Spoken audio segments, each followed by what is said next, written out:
morning and welcome to the HR Morning Show, the number one spot for all things HR all morning. I'm Serge Boudreau, joined by my co-host, Dan Riley. Dan, we've never met in person. No. Pleasure to meet you. Glad to have you co-host the show. Tell me a little bit about yourself. You're based in Minneapolis, and like how long have you been in the HR space? Ah, starting out to age me right away. Good to be here, everybody. Thanks for joining us. Nice to meet you officially, Serge, Yeah. even though we've known each other. And look at that, my phone starts ringing right away. Started already this early in the Already. morning. That's how popular I am. There we go. There we go. It stopped. So I've been in this space for quite some time. I'll keep it really short. I would call myself a serial entrepreneur. I've built a couple of businesses in the employee listening, employee engagement, people analytics space. I'm the co-founder of a company called Radical right now. My last company I sold to a company called Aon, a big management consulting company. I'm a regular speaker at some of the conferences that many of you likely attend. And I'm a filmmaker, I'm a musician. And yes, I live in Minneapolis, and I grew up in upstate New York in Woodstock. So Woodstock. therefore, music and film and creativity was just in my blood. I couldn't do anything about it. Well, I really appreciate you joining to co-host this show. We've got a lot going on this show, but as a reminder, we're part of the Purple Acorn Network. So head over to purpleacornnetwork.com. You can follow us on LinkedIn. I set a goal at the start of the year. We needed to get to 20,000 followers. We're not there yet. So if you're watching this show and not following us, definitely go check us out on LinkedIn. We're on YouTube live, and also you can go back and watch all the shows. We're a podcast, so go check us out on whatever podcast platform that you listen to. Look out for the Purple Acorn Network or the HR Morning Show. We're live here every Tuesday talking about HR and the world of work. I really want to thank our marquee sponsor, calendarpa.com. If you're having trouble scheduling, there are so many different tools out there, but none as good as calendarpa.com. So definitely go check them out. Then it seems like everyone is at SHRM this week, and I know you've been to SHRM many, many times. Last year was the first time I ever went, and I'll tell you one thing. I was a little bit overwhelmed. Like I attend all the shows, right? And then when I showed up at SHRM, the overall scale of it is mind blowing. But what's your thoughts around SHRM? You're not going this year. Obviously, you're here with us. But is it a show that's worth attending? Yeah, I'm not. I am headed to Chicago to speak at a different event this week. I might have considered going to SHRM. I just had conflict. Yeah. So my hot take on SHRM. Like anything, what you put into it and is what you're going to get out of it. You Yeah. know, and anybody who goes to an event like that, that's like, and you're right, it's so big, it's so massive. I can't even remember the numbers, but I mean, I think it's 100,000 plus people, maybe quite a bit more, attend the event. So even just trying, like, if you're an HR generalist showing up to learn, it's really tough to know where to go, Yeah. what to watch. So you end up sort of hanging around with your own posse, your own the people you came with, and maybe you have some fun, and that's fine too. There's nothing wrong with connection and having a good time. But I think there's some really good speakers they bring in. There's some good topics. I would always like to see SHRM to lean in and bring up things that maybe are a little more controversial in a healthy way, things we need to debate, things we need to be addressing in the HR community. I've always been a big believer in that. But it's a little bit of it's overkill. Meaning it's really good talent, good people, but really hard to find your way. I love the SHRM chapters. I do recommend, if you're in a city that has a SHRM chapter, going to those is really valuable because they're more intimate. Smaller groups, you can ask questions, you can learn. Usually the content's a little bit tighter. It might be more specific, more focused. But in general, I'm glad it's going on. There's some things I love about it. There's some things I don't love about it. But that's so be it. That's the way most events are. But I Yeah. do everybody the best who are there, and hopefully everyone has a great show. Yeah, I agree. I think there are so many good things, right? Like I was a little overwhelmed, but I got to catch some folks that I wouldn't see at other shows as well. A lot of practitioners, a lot of HR generalists, a lot of HR business partners. So it was good to get their perspective of what they're seeing in the HR world. You don't always see that at all those shows because, like, I've been to shows where it's 80% vendors, it feels like, and 20% Yes. practitioners. I think it flips at SHRM. Definitely a large audience. So, for everyone watching, do follow Evan White on LinkedIn because he'll be updating. I know he's got a couple of parties. I don't know how popular there will be in SHRM compared to the other shows. Like his Talent Tote party should be a fun one. But yeah, definitely follow Evan White to get all the updates on SHRM. How about we jump into the headlines? You want to introduce the first headline, Dan? Sure. Yeah. So we're going to talk a bit about. I'm not going to go into too much detail about this, but it's the H-1B visa program that the courts really just on the June 8th ruled that they were unlawful and blocked from a nationwide perspective. But to take a step back for those listening and might say, well, I've kind of heard about what the H-1B program is. Why does it matter? Why do we care? Let me take a minute and ground everybody in what this is. So it's a visa program allowing U.S. employers, okay, to hire highly skilled foreign workers, so outside of the U.S. in specialty occupations, so that and typically in occupations that require at least a bachelor's degree. In this, this includes, for the most part, it's certainly applies to the technical world, so software engineering, AI, data science, research, higher education roles as well. So this was a fee that the fee that had been imposed by Trump was, I think, in September 2025. It was requiring employers to pay $100,000 per new H-1B petition. So that definitely dampened, and the goal, I don't want to speak for Trump nor whatsoever. You don't?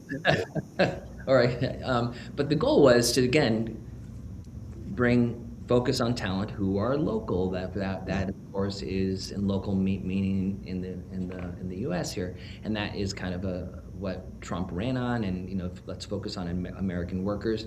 But look, this is more of a talent conversation. There's incredible talent all over the world, and so just recently the court on June 8th. The district judge said the fee was unlawful and it blocked nationwide the ability to find proper talent, the right talent, because it was such a fee. So now I think the fact that it's been blocked, it's opening up the opportunity to much more easily recruit talent, bring talent aboard.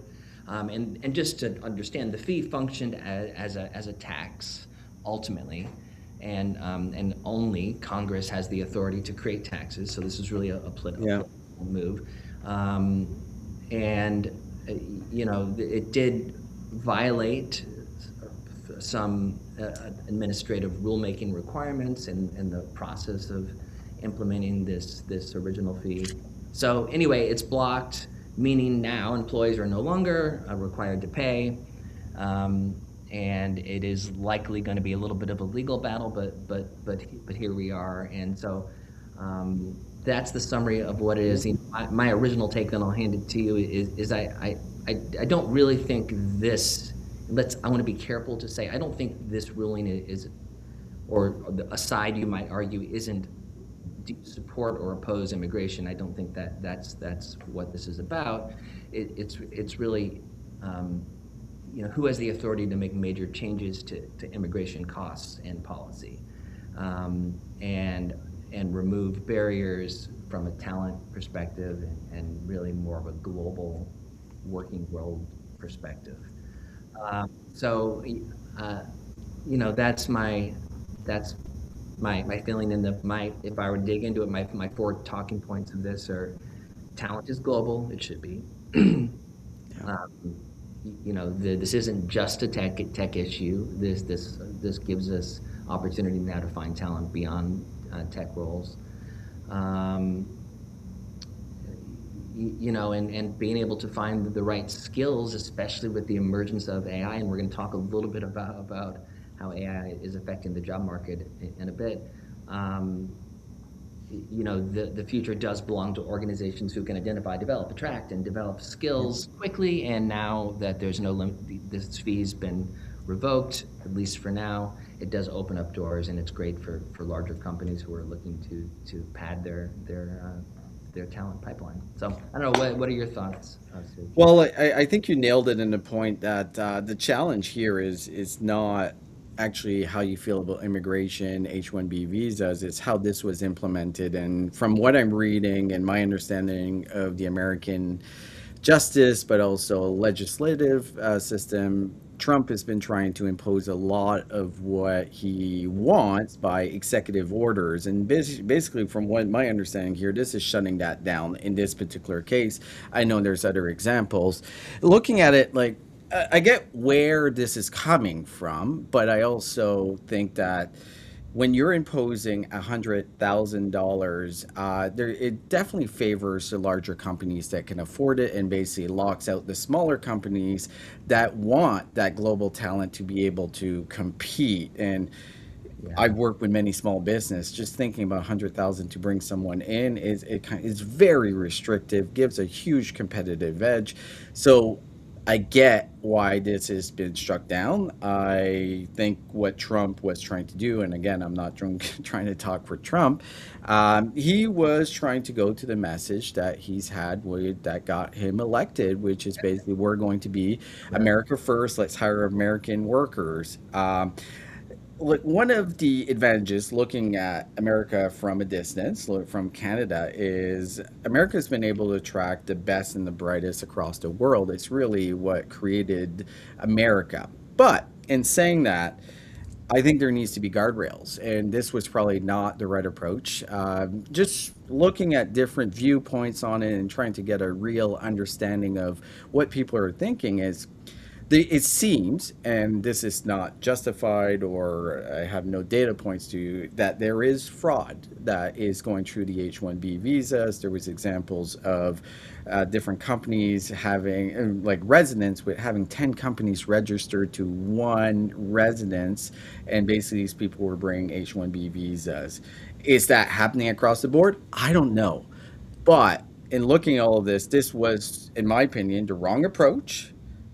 But it doesn't mean that there shouldn't be guardrails and this should not be looked at closely, because if this is a way to cost cut by hiring lower costs workers from other countries, I am not for that. I think that doesn't make a lot of sense. It really stagnates the wages for the American workers. So on that side, I kind of get what he's trying to get to. It's just the approach is probably not the right one, and obviously the judges agreed with that statement. So it'll be interesting to see how this flows. And I know it's going to go into more legal cases, but this is something, from my understanding, that should be going through the normal Congress approval, because technically it is a tax hike for business. So we'll see what the next month brings, but I don't think we've heard the end of this. So it's going to be interesting to see what ends up a year from now and how this is judged. But I do think at the end of the day, let's put guardrails. Let's make sure that we're bringing the best possible talent for those roles that are critically needed. I think, like we mentioned, medical workers, all of those, there's a great need across the world. And America is definitely one of the that you need very strong healthcare professionals, or even in the tech industry. We'll see what that lays out. But interesting nonetheless. How about we jump into the next headline? So, you know, the headlines over the last, I would say, 6 months is how many layoffs have been happening, right? They've been happening at large tech companies, and anytime that a company like Meta lays off 10,000 people, or any of these companies are laying off, it creates headlines in itself, and it creates a little bit of fear and panic in the workplace because it's like, am I going to be replaced by AI? Because we're seeing large numbers. So this article talks a little bit that the main point is companies that laid off employees expecting AI to fully replace them are discovering that AI works best as a tool, not a complete substitute. As a result, a growing numbers of organizations are rehiring the workers they previously cut, Mm-hmm. particularly in roles that require judgment, customer interaction, problem solving, and oversight. The survey cited in the article suggests many leaders now regret at least some of the AI driven layoffs. It's an interesting point, right? Because I think there's always initial hype on anything that happens. And AI is very similar to the tech boom in the early 2000s, being like, this is a game changer. And I do think it is a game changer, don't get me wrong. But I think we overestimated the impact because humans, I still prefer dealing, especially in my customer interactions, with a real person. I'm not a fan of the AI chatbots. Like I see the point of them in some ways, but definitely to think that AI is going to replace the heart and soul of those people working within your organizations is faulty. And I think that's what we're seeing right now. So the argument for hiring workers, I get it. Yeah, like Yeah. they're losing business because that personal interaction has disappeared. But don't get me wrong, like the world is changing. Like AI itself is changing a lot of the roles, a lot of the things that we don't like doing. I hate administrative tasks. I hate many of these things that AI is able to replace and make my job better, right? I can focus on dealing with people, solving problems that an AI chatbot just can't, or any AI tool in that sense. But very interesting. What's your thoughts on this? I'm sure this hit you hard. Yeah, I mean, so, well, a lot of thoughts on this. I do a lot of writing and speaking on this, so I definitely, I'm trying to, I'm doing my best to stay. You almost have to stay so fluid through this conversation right Yeah. now because it is so fluid. I mean, every day we wake up to new headlines. I think there's this rite of passage for certain organizations, especially those that fall more into the tech sector, where if you can do more with less, high five, right? And Yeah. and that's such an anti-humanity uh, perspective, and I have a hard time with that. So I'm pro AI. I'm also pro. I am more so pro human, and Yeah. so I completely understand. We pivot too far. Organizations make big cuts, but then they start to realize, oh, I think what's happening is so tons of organizations, many of them have treated and are treating AI as a labor reduction strategy, as we're Yeah. talking about. But I will say this: the more successful and the long play organizations who are treating AI as a capability amplification strategy are the ones who are going to win over time. And I think there's a nuance between those two things. And the problem is, it is so one might so the second thing I said, yes, might require some reduction, but my hope is if we do it right, we actually create more opportunity. I do believe that. I know someone might argue with me on that, but I think we're actually, if we can do this right and not just put our hands up, and the journey of decision making, critical thinking, um, being wrong, being wrong is the best thing that can happen to you as a worker, because you learn, you adapt, you evolve, you try it again, you succeed. Like, this is the stuff that that dreams and organizations are made of.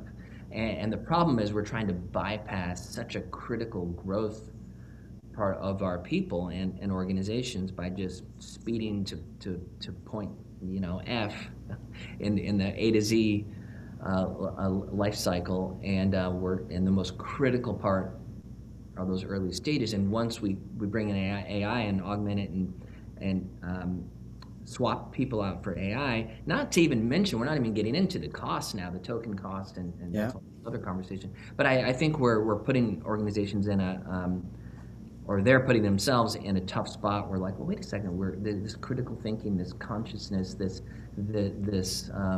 curiosity, right? We're just not getting that, right? We're getting a great aggregation and aggregator and great summary, and especially with agentic AI and even some problem solving of AI and what you can do with it. Of course, it's great and it's powerful, and we should use it and implement it, but not at the expense of really what humans bring into the equation. And also, I would just say this: work is messy, and it's messier than any process map might suggest. So if you're looking up on a board and you say, okay, here's the process map. Oh, AI can do this, this, this, and this, and this. What we're forgetting about is actually the messiness that's wrapped around every one of those processes. We don't necessarily always look at them that way. So if you hire McKinsey, I'm not picking on McKinsey, they're there's one example, to come in and say, all right, where can we cut people? Where can we swap AI for people? Maybe it's an obvious lane, but we're forgetting about, wait a second, but there's a lot of human interaction around and messiness that is, in fact, I'll take that messiness any day over perfection that might be hallucination or wrong or just not creative or not interesting enough. So those are some quick thoughts I have on this. I love the word messiness, because I think the messiness is really the soul of a company, right? Yeah. And I think this is what we're losing. And putting that in perspective, I think you're right on a couple of your points that if we look back at history, um, technology has created and emerged new roles. So, like, we got to be conscious that what's changing today, new things are going to emerge to replace the roles that we're losing today. I just think we're, to use your word messy again, we're kind of in that messy place that we're trying to figure it all out. And companies have to be very conscious not to overreact to the AI hype. I think there is a hype right now. Like, don't get me wrong, I think like AI is a change like we've never seen since, I would almost say, the Industrial Revolution. Maybe if we go closer to the smartphone, or there's been a couple of major changes, but I think we will see how we work change a little bit differently. But we have to be conscious of not losing the soul of your company, and by not overreacting, making sure you're doing these things right, because we're seeing the rehiring, because they're realizing, yeah, we move too quick too soon. And I get it, in a world of let's just break things and then figure it out after. This is where tech is right now. But it might not work out for them in the long end. There's a lot of companies that this will kill them. I do sincerely believe it will kill some of these companies. Some companies will not survive doing this. But in saying all of that, I'm glad to see some of these hires. There's some people getting rehired. I think it's good for our economy, because it's never good when we see massive layoffs across whole industries that we're seeing right now, because these people do need work, right? Like, we need purpose. Let's slow down a little bit. Let's try to figure out what the world of work is going to be, and how we can leverage AI to kind of transition into the next phase of it, which it will transition. Yeah, and one final thought, and this is just for organizations who might be bringing people back or have been going through this. I will just say this really clearly: be hyper aware of trust erosion. Yeah, I'm really happy some people are coming back, but understand damage that has been done. true, And there true. is fear, and you have to address that. And the only way to address that is with absolute authenticity, honesty, certainty, and look, and saying we got it wrong. We thought AI was going to be able to cover all this. So otherwise, you're sort of this eggshells. You're creating a culture built on eggshells, and once that happens, it's really really hard to dial that back. So that's just take that advice if you take anything from this. And make sure you communicate with your people why you're doing what you're doing when you're doing it. Really good headlines, Dan. How about we go to our first caller, a friend to the show? Perfect.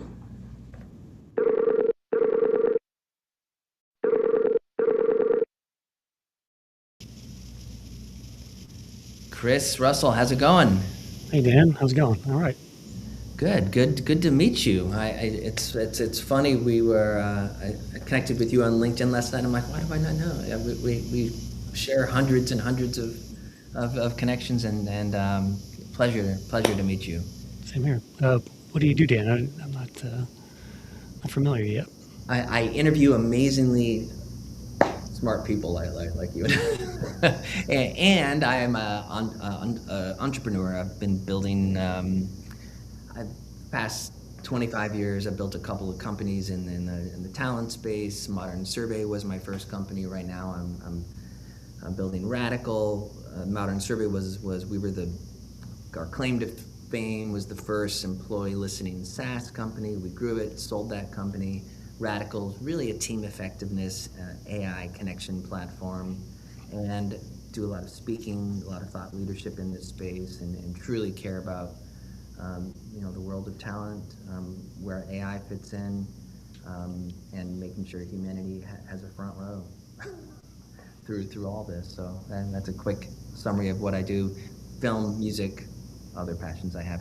So and you, and I'm going to give you a quick intro here, and then fill in the blanks and let people know what they need to know about you. But you've been definitely on the forefront of recruiting technology for more than 25 years. RecTech Media is the company that you started. You're the founder of this company, the host of, you have a podcast in the same name, RecTech Podcast. And it seems to me, and I love to listen to more of your podcast, but you're really addressing some of the major shifts in talent acquisition, from job boards to AI agents, and really, what does AI mean for recruiting? And that's a big question, and we know there's a lot going on right now, concern, especially with younger folks coming into the workplace. Yep. The candidate experience and really the future of hiring, and it seems like you're the resident expert on all this. So maybe a little more of an intro, then I have a few questions for you. Yeah, that's pretty good. I'm spending the morning, as I usually do, perusing the headlines, press releases, and just staying on top of the industry. It's kind of what I do. Right? I try and help recruiters, TA people, cut through the noise and bring them what's new, what's happening, and what's true out there. So I actually have some good news today. So I just put out a story on recruitingheadlines.com that's about a PwC study. And they said the labor market's splitting into two distinct paths based on how AI interacts with a specific role. But the professionalized track in roles like radiology or corporate recruitment, AI is acting as a force multiplier, Dan. It says it automates repetitive tasks, leaving the human worker to focus heavily on strategy, analysis, and deep expertise. Job availability in this track is growing at twice the rate of other roles, they say, with salaries rising 42% faster. So I'll think that's some good news for recruiters out there. Yeah, that is great news, and yeah, I'd love to hear more stories like that. That's awesome. I mean, so with that said, I mean, just being kind of the OG in this space for so many years, I mean, So what do you feel like? And I know it's a tough question to answer, but the biggest change, and that you're seeing over the years, and especially right now, in how candidates find jobs. And I'm going to add just a little subtext to that. There is. Do you feel like the general some of the feedback that we've been getting that, someone who's 21, 22, 23, out of school, really pushing back against recruiting or the interviewing process and AI making a decision on are you worthy or not worthy, and not really being selected by a human, and that really starts to interfere with, no, I want you to choose me. This is me. This is what I stand for. See me, hear me. This is I want to be in my purpose matches with your purpose, and there's no way AI is going to understand that. And whether that's true or not, there is definitely seems to be this rise of concern, and therefore organizations are losing out on great talent. Is this a big change that you're seeing? Is it just more fringe cases? So what are your thoughts on that? It feels like job seekers and employers are in this mosh pit right now, just like rolling around and getting muddy and trying to figure things out. And it's definitely a strange time in the space with AI, and I call it the AI job wars. Mixed reactions among the younger kids I talk to about AI. I think first of all, it's coming. It's not going away. That's for sure. So you need to get used to AI interviews. On the positive side of that, everyone can get an interview now because of AI. Right. Eventually, Yeah. right? That's a positive thing, and I think AI has the opportunity to really put a big dent in that resume black hole that's out there by allowing seekers to get an interview right away, get some feedback right away. Even if it is AI generated, it's still something. It's not something they're not getting today, which is a lot of ghosting still. So Yeah. I've been in this space for 25 years, and job hunting still sucks as much as it did back in 2000 when I started. So it's strange times, and I'm hopeful though that eventually we can figure this out. Yeah. So what do you think? With that said, how do organizations? How do we avoid losing the human touch? Like if what's one or two things you would suggest with everything you just said? And I agree with all of it. It's kind of a mosh pit of we're trying to figure it out politely, as I was being a musician and playing and seeing mosh pits. One thing I always loved about mosh pits, there's this respect. If someone falls down, you help them get back up. That's sort of what a mosh pit is. It isn't just hurt people. It's actually you're actually in it together, and you're helping each other, and and if someone is hurt, everyone spreads and everyone helps. So I think that's a really beautiful thing. A lot of people who think of mosh pits as just people punching each other, and which is far from the truth. So what do you think? How do we avoid losing the human touch, or maybe better said, what is the best of humans that we really need to protect? Yeah. When we think about the AI and candidate experience. I'll give employers two things here. Number one is, and this is something I think every employer can fix, which is make sure you disposition everyone in the system. Get those reject messages out there as soon as possible, and leave no job seeker behind, leave no candidate behind. In other words, everyone deserves an answer. And so that doesn't take technology. It just takes effort on the employer's part out there, right? It takes a human to do that. And I'd like to see more employers making that a part of their overall candidate experience. The second thing would be, I think, with the human in the loop is just the communications and setting expectations up front with the candidate. So start to publish information about your process and what to expect, and give that to seekers and kind of remind them of it as well multiple times over the course of the process. I think the more you can talk to them digitally or wherever, whether it's video, audio, text, the better, right? So just increase your amount of communications with the candidates through the process. And again, that's something that it's easy to do with technology today. And again, it just takes effort on the employer's part. So making more of a concerted effort to pay attention to the candidate experience and keep them in the loop as well. Yeah, I love that.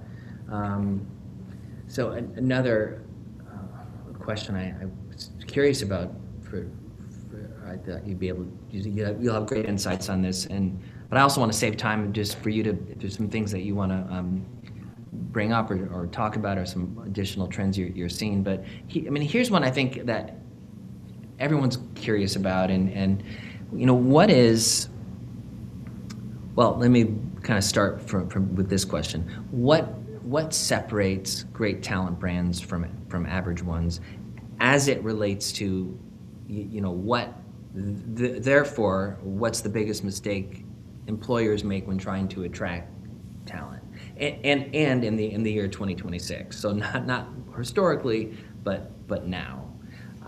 So if you're growing, you want to have a brand that resonates. What are mistakes that you're seeing, or what are the things that really separate the great from average? I think the answer to that question is the great talent brands are great storytellers. They know how to position their jobs. They have clear, well-written job descriptions. They have a presence online. They're doing above the average, like they're doing video and podcast, and they're really talking about their roles and their careers at their companies. So I've always gravitated to those types of companies who are doing those kind of things, as far as who's doing it well. So that's kind of my thought there, is just being a better storyteller around you, because you have to stand out. Especially if you're in high volume recruiting. Let's say you're in hospitality, you really have to be competing with lots of other companies, and obviously you have to have the pay there as well. But you have to be able to tell good stories, and again, go back to the candidate experience. That's part of it too, in my opinion, and just treating candidates well. Like, for instance, I used to run a service called Rejobify that took the employer's rejection email and sort of turned it around into something valuable for the seeker. They gave them some links to go look at, some free downloads, to continue their search. And that's something that's easy to do, right? It doesn't take much effort. But that's changing that rejection email. That's changing the tone on that is just, to me, an excellent way of creating that great candidate experience. And most employers don't think about that. But I'm always thinking about stuff like that. So, change your rejection email, make it sound nice. Give them some links to go on and continue their search, or some advice, whatever it might be. But give them something back. Thank them for taking time out to apply to your company. Yeah, ghosting candidates is the worst thing you can do. Because you think about even if someone doesn't make it through a checkpoint, you want them. The best thing you could hope for is they remain an evangelist for your organization, right? And they have good things to say, and you would really want them in the back of their mind to say, I didn't make it this time, but I really want to try again. That would be what you want. And you're certainly not going to get that if you're not giving them tools to find something else, or at least direction, or at least candid feedback. Look, here's why we didn't quite, here's some of the reasons, and you've checked all these boxes here, but these are things maybe spend a little time developing yourself on. Most people can take that in a really honest, framed up way. I call that being kind, right? Being nice is just like, you were great, but we already filled the job. That's just sort of being nice. Being kind is, you were great, but here's why. And what we really want you to continue to stay linked to the brand, and that's important. All right, I know we only have a couple more moments, but what is recruiting? I'm going to ask you the standard question you probably answered a million times, but 3 to 5 years, and in today's world, 3 to 5 years, maybe I should even say 2 to 3 years. What do you think recruiting's gonna look like? If you're at an organization leading up uh, talent acquisition, recruiting, what should you be thinking about? Where's the world going 2 to 3, 3 to 5 years? I think it's going to be slow change, Dan. I think HR departments, TA departments are slow to change, and so it's going to look fairly similar to what we see today. You're going to have more AI, of course. More AI interview bots going around. But I think in 10 years, maybe we'll get to a point where the seeker has their own agents, and the agent kind of acts on your behalf and goes out there and talks to the employers and try and does that matching overall. So that's where we're headed, but it's going to take a while to get there. I think it takes time for the stuff to happen, and it's not going to, HR doesn't, and recruiting doesn't move fast overall. So it's going to be a slow upward climb to the AI Valhalla, if you will. Well, And even, here I actually like we talk about speed so much in today's world of work and everything that's happening. So that gives me confidence, and yeah, hope that maybe matching of humans. yeah, and because one of the big reasons behind that is because like the existing systems in place today, it is so hard to change those systems. There's so much pain involved, and that's why stuff in HR just takes forever to get done. Most ATS implementations take a year with the major vendors. So that's a huge change management pain point for many organizations, and it's going to take a while for that to shift overall. Well, that's awesome. Well, I know we're getting close to time here, and a wealth of knowledge in a short period of time. I Yeah. really appreciate everything. Here's my buddy Serge. Have him come on there. We'll say hello to him. Yeah, we'll bring Serge. And how can we find you? People who what's the best? Do you have any mic drop moments? Anything you want to say? Anything on your mind? Anything you're working on? And how can people reach out to you and find you? What's the best way? RecTechMedia.com is everything I do. All my sites are there, and I guess I'll end with this, Dan. My closing mantra on my podcast is always be recruiting. Love it. All right, awesome. Such a pleasure to meet you, Chris. And Same here, Dan. and thank you for spending time with us this morning. And I'm not sure if Serge will come on or not. I see him there in the chat there. All right, cool. Yeah. Who's the fella who lights up a room when he walks in the door? Evan White, with so many strong ideas, he's creative to the core. Evan White, cause he's been at it for 20 whole years with plenty to show for his illustrious career. So if you're looking to grow your brand, then Evan White is here.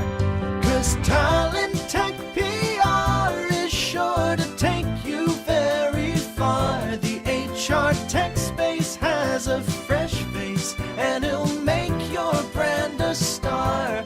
Spinning straw into gold and taking flight, you'll be soaring through the sky at incredible heights with talent tech PR from Evan White.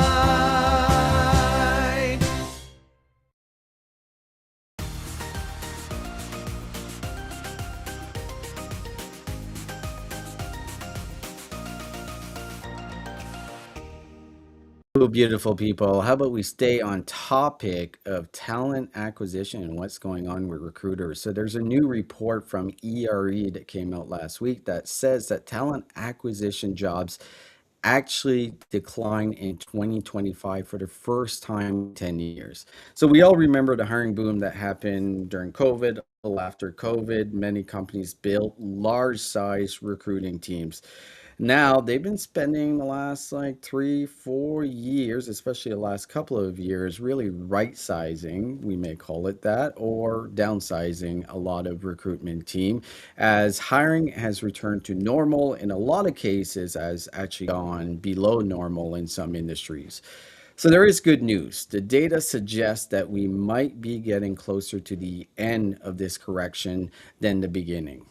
But there is a big cloud hanging over talent acquisition, and we've been talking about AI, and I think AI has been affecting recruiting dramatically. So AI isn't replacing recruiters overnight, but it is helping us with sourcing, which is massive, screening candidates. We can argue about that one, scheduling interviews, the one thing as a recruiter that I hated the most, and other administrative work that I was terrible at and that I hated, and most good recruiters that I know were and are terrible at. So that leaves like really one big question. Will AI help recruiters do more? Or will companies decide that they need fewer recruiters overall? I'm seeing a mix of both personally. I'm seeing some companies dramatically downsize recruiting teams. And I've always said that recruiters are kind of the canary in the coal mine, both when it comes to hiring and also downsizing. When we see recruiters not getting hired or laid off, it means that there's potentially a downturn in the economy. AI might be changing that a little bit. Um, my take has always been that recruiting is never going to go away. We all need to hire people. Most companies, as they grow, we all know what we talked about at the start, that AI is replacing some workers, but as we've seen, that hasn't exactly worked out, and now they're rehiring. And to be able to facilitate that and really give that soul to that company, the recruiter is sometimes the soul to the company because it's the first experience that people have when coming into a new organization, the first contact. But if we dig into this report, it says that recruiters who learn to use AI, and this is what Dan was talking about, build strong relationship and act as talent advisors, they're going to be in the best position moving forward. The days of just simply posting your job to a job board are pretty much dead. Like just reviewing resumes, like most of it is been changed by AI at the moment. But recruiters, great recruiters, I should say, are still going to be in great demand doing what they do best.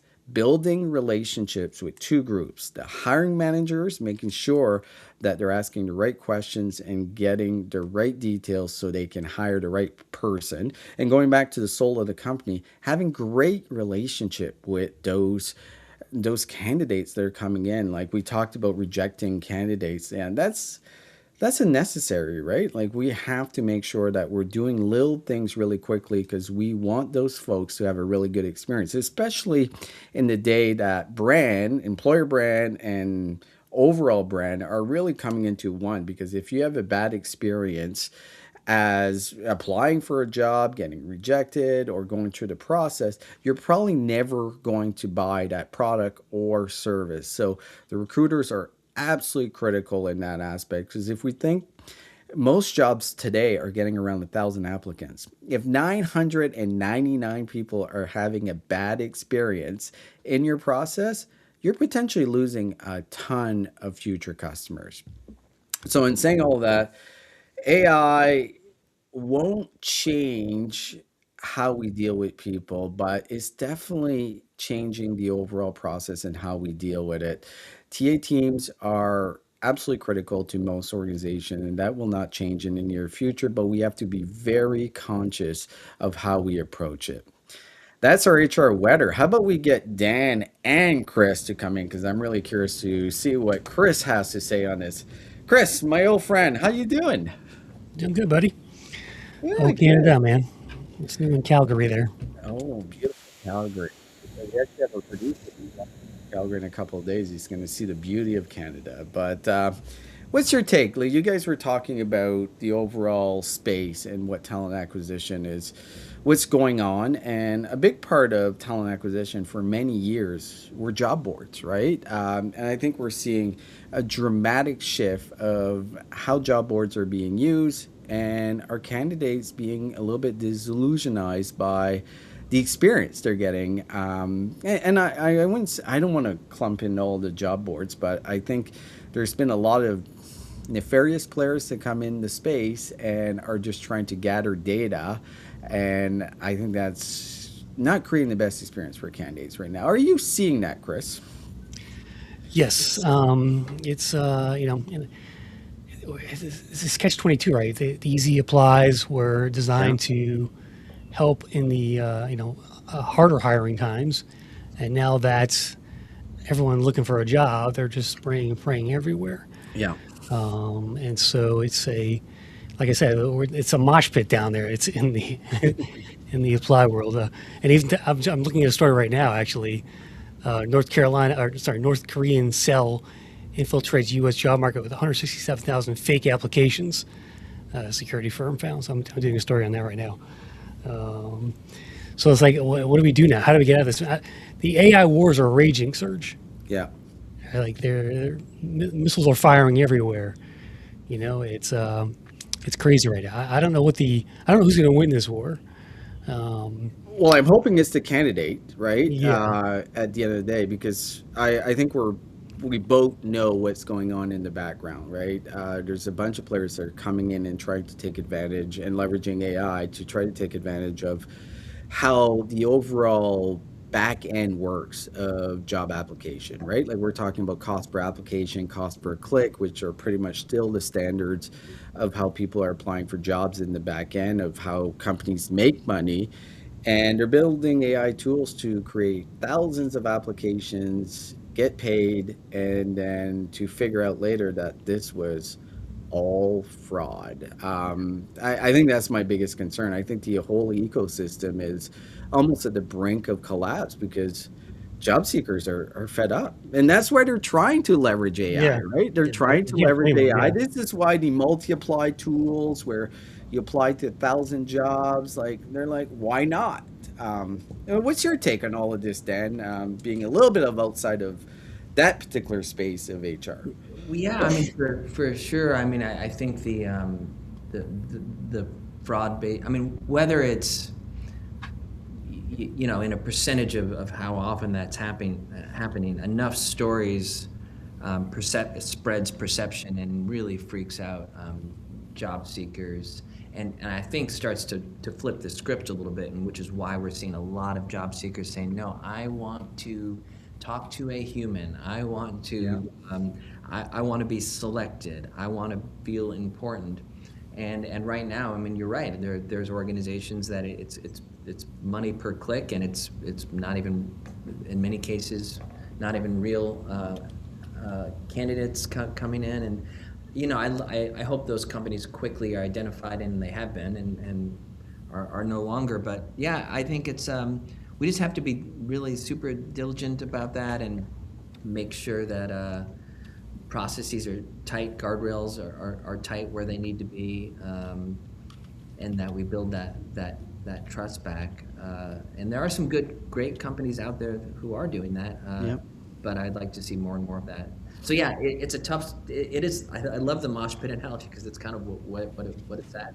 But I do think you're right. Candidates need to win, and if candidates win, organizations win. Yes. And so, what's your take on recruiters, Chris? Right, like, I was just perusing while you were talking, as far as like how many talent acquisition or recruiter roles are on LinkedIn right now. It's looking in my local city of 2 million people, and there was 10 recruiter roles in 2023. There was maybe 200. Like, is the recruiter role kind of disappearing, or the internal recruiter role, I should say? What's your take? Yeah, I've been on record saying we've seen peak staffing in recruiting, right? Now, I just mentioned that other stat from PwC saying corporate recruiting is going to increase. So you can focus on more human-specific tasks around that. So we'll see. Like, I'm skeptical about that, but what AI is doing is letting you do more with less, and that's the mantra of leadership right now at companies. And so that's where we are today. It may change, and we may go back to a time where the humans are more involved and they see that as a value add. But I don't think the next 2 to 3 years is not. It's going to be status quo here, and it's doing more with less as far as that goes. I think we will see that. I think a lot of organizations are going to be in a very similar position as we talked about, laying off recruiters. But I think there is going to, and this study or this article by ERE points to exactly that I think we've kind of hit a balance right now that okay, we've laid off a lot of recruiters, talent acquisition professionals. We might need to rehire because that soul that we talk about of the company is it's kind of disappearing, and the recruiters are generally, in a lot of cases, the first interaction, especially when it comes to the employment side, that people have within a company. If that experience is poor of any way, it affects the buyer experience and that whole application experience. Yeah. It- You're seeing a rebound with companies hiring, they let off a bunch of developers in the beginning. Now they're hiring them back, right? So maybe the same yeah. thing's going to happen to recruiting at one point. We'll see. This is what it's pointing to. But in saying all that, if you're a recruiter right now, like really, and this is my advice, and you guys can differ on it if you want, is like really dig into that human element of that really good experience. Think of yourself as almost as a customer experience person delivering exceptional service to your candidates and your hiring managers, and there will be a role for you. But do leverage AI in the task that you do hate, because it makes a lot of sense. Like scheduling interviews is like the most obvious one because it's always been a major pain. But there's the other elements as well. But we will see what the next Somebody I talked to year- called it a relationship architect. That's I like the it. recruiter of the future. Yeah. Yeah. Yeah, I completely agree with that. I think that is the goal. That's what a recruiter needs to, build, almost be and it needs to represent humanity and humans, leverage AI with more of the transactional skills, but really understand who you're recruiting, what the job is, really be a matchmaker, be the Cupid of recruiting. I like it. The Cupid of recruiting. As best you can be, versus just letting some forces that be do it for you because you'll quickly lose Let me that. shoot my job arrow. Yes, exactly. there you go. I don't want to see you in an arrow in underwear running around, Chris.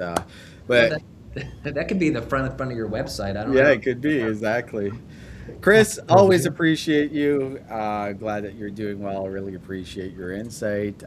But that is our HR wetter. How about we get to the closing of the show? So Dan, I really appreciate you joining me to co-host the show. It's a lot of fun. You obviously have tons of insights and experience of building companies in this space and also how the HR world works.